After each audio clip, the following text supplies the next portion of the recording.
Hello दोस्तों, नमस्ते, प्रणाम। मैं आपकी संगीता पटेल अपनी यूट्यूब चैनल में आप सभी का स्वागत करती हूँ।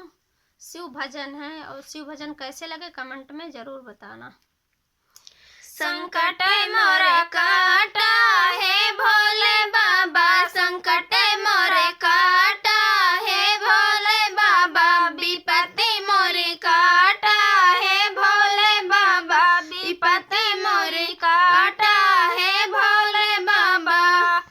काली काली गैया का गोबरा लायऊ बे, काली काली गैया का गोबरा लायऊ बे, नगरिया तोरा लिप बे है भोले बाबा, नगरिया तोरा लिप बे है भोले बाबा। संकट मोरे काटा है भोले बाबा, संकट मोरे काटा है भोले बाबा।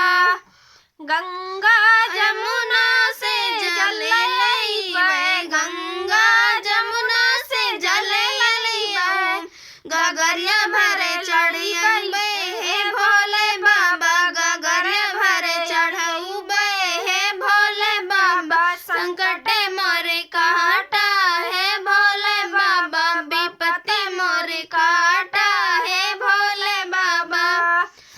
मलिया फुलवारिया से फुलवा लायऊ बे, मलिया फुलवारिया से फुलवा लायऊ बे, डेलरिया भर चढ़ऊ बे हे भोले बाबा, डेलरिया भर चढ़ऊ बे हे भोले बाबा। संकट मोरे काटा है भोले बाबा, विपत्ति मोरे काटा है भोले बाबा, संकट मोरे काटा है भोले बाबा।